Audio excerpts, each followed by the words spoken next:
This colorful, elegant frozen dessert with sweet grapes on top of an extravagant custard construct, encased in a fantastic crunchy crust, appears to be too fancy. But don't go by the looks. This colorful, elegant dessert, despite being deceptively easy to make, still leaves a lot of scope for your creativity to flourish. This fresh fruit tart is undoubtedly delicious and yet so classy. It is best served with a scoop of vanilla ice cream, caramel sauce, or any other creative toppings that you may think of. So, without wasting any further time, let us try this creative recipe and go in with the required ingredients. For the toppings, grapes cut into 2 halves. For custard, powdered sugar half cup, vanilla essence 1 by 4 teaspoon, salt a pinch, milk 2 cups, cornstarch 1 by 4 cup, melted butter 1 by 4 cup, and for the crust, plain flour 2 cups, butter cubed 1 by 4 cup, baking powder half teaspoon, chilled water 1 by 4 cup, lemon juice 1 teaspoon. It was actually done in 3 parts, making the dough for crunchy crust, then the custard, and finally grape topping. First, we are going to make the crust, as it is the one that takes most of the time. So, start by adding the flour, powdered sugar,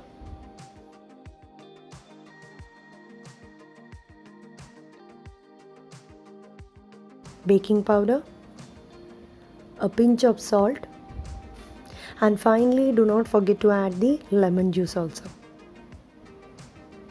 Combine everything using a wooden spoon, and we are adding lemon juice in order to get a tarty taste for the crust. Tart crust is entirely different from that of pie crust that we made in the previous recipe. Gradually, we need to combine all the ingredients together for around 8 minutes.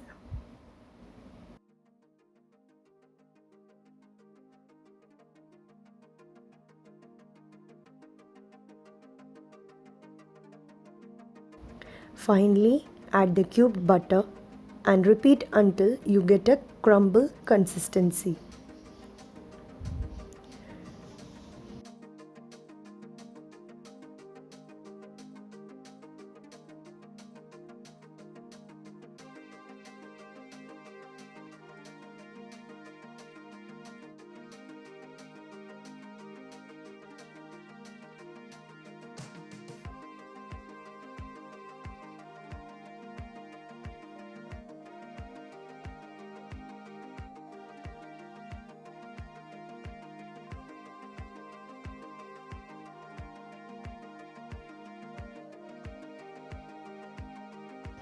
Add the chilled water gradually until the dough is just combined. This has to be done slowly. Be careful not to pour too much water too quickly. This will spoil the texture of the crust. There might be a slight variation in the amount of water required. It depends solely on the type of plain flour used.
Our dough is ready now.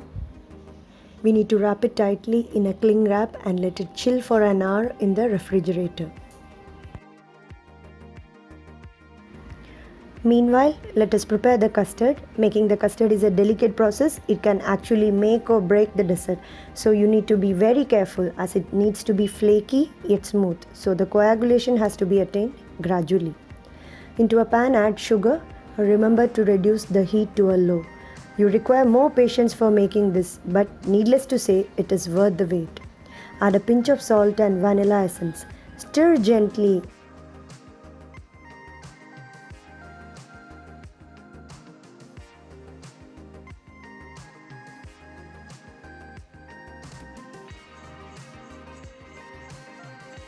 Add in the cornstarch. Mix till combined. Do not overdo.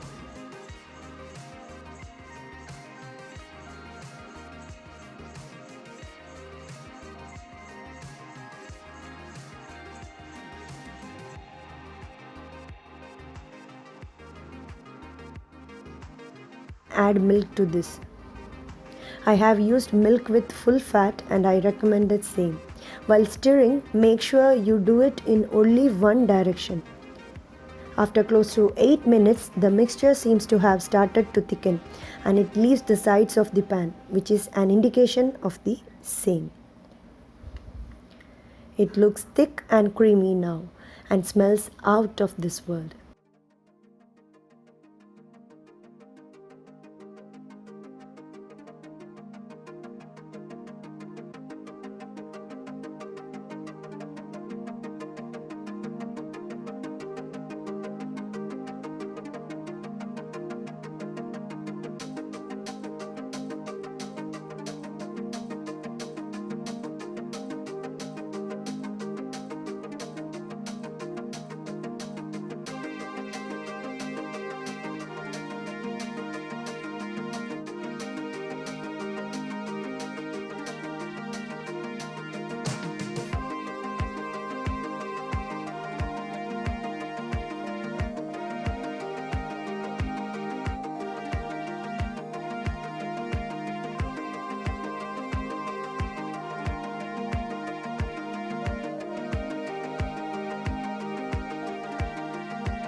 Keep stirring and then add the final ingredient for the custard. Go in for the melted butter now. Don't go by the deceptive looking consistency. Just when you add the butter, keep stirring and you will be pleasantly surprised. Once the custard reaches a nice and smooth consistency, we are good to go. Leave it to cool off completely.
Next up, grab the dough from the refrigerator and let's prepare the crust.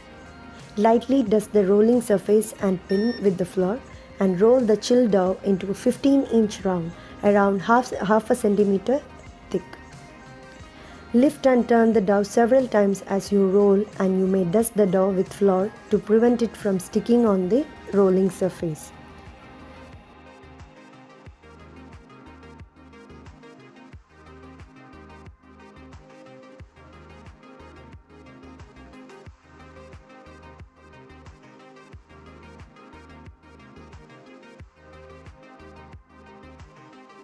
Then fold the circle in the middle to form a semicircle. Thereafter, fold the semicircle into a quarter and then again into half of the quarter in this manner as shown. I am sure you might be wondering why we are doing this step. This is done to make the crust crispy by letting the chilled butter contained in the dough to permeate consistently throughout, giving it an even and crusty texture. So don't choose to skip this step in order to save time and efforts, as you might miss out on the perfect crust. After this, roll out the dough again into 14-inch round around half a centimeter thick and carefully roll it up around the rolling pin.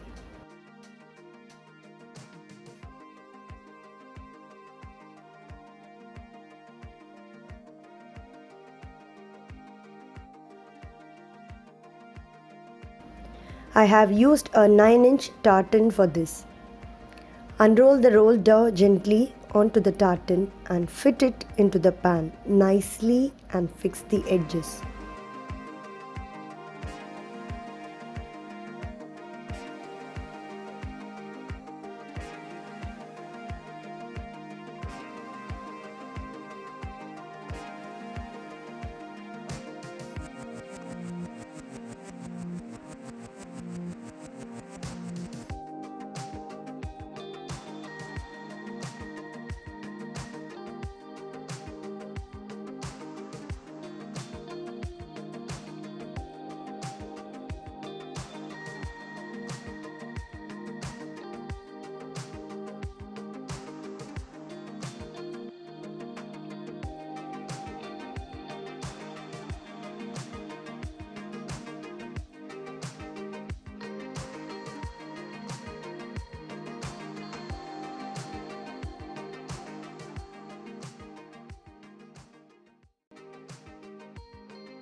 Using a fork, prick the base.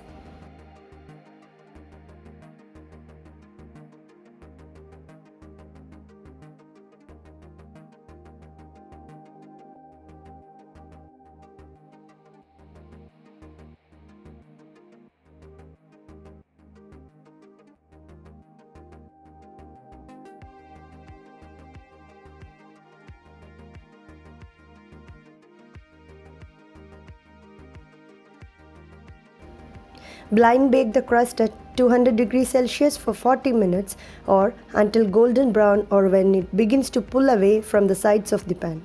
Do not forget to preheat the oven before you bake the crust. Allow the crust to cool off completely before unmolding.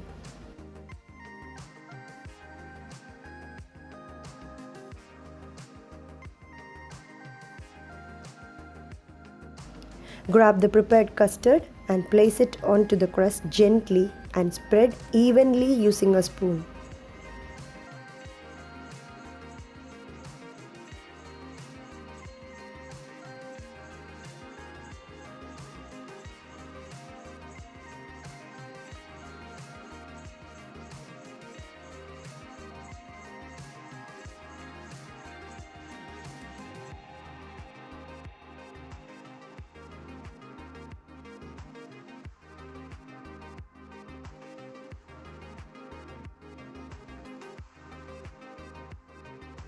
Now, let's proceed with the final step of giving this fresh fruit tart its famed grape topping. For this, seedless grapes are ideal as it reduces your work. However, I could not get hold of them, so had to make do with grapes with seeds. So slice them into half and remove all the seeds one by one. There you go, as good as seedless grapes. Place sliced grapes over the tart so that it covers most of the area. You may get creative and make it look better. You may use different colors of grapes, cut them in different shapes and sizes, or simply use an altogether different pattern. Here you make the rules, so don't hold back, go ahead and improvise. Once we are done decorating the tart, it needs to be refrigerated. So cover the tart with a cling wrap and let it cool off in the refrigerator. Serve it with vanilla ice cream and indulge in this wonderful, savory, succulent grape custard tart. It tastes so delicious, and yet we cannot disregard how its three distinct and contrasting layers blend in so nicely to create the magic. So stop dreaming, wake up, and start cooking this wonderful dessert recipe with me. So until next time, happy cooking. Do pen your comments and feedback in the comment section, and if you liked my video, do share it and keep following my channel for more awesome and unique recipes. Bye bye.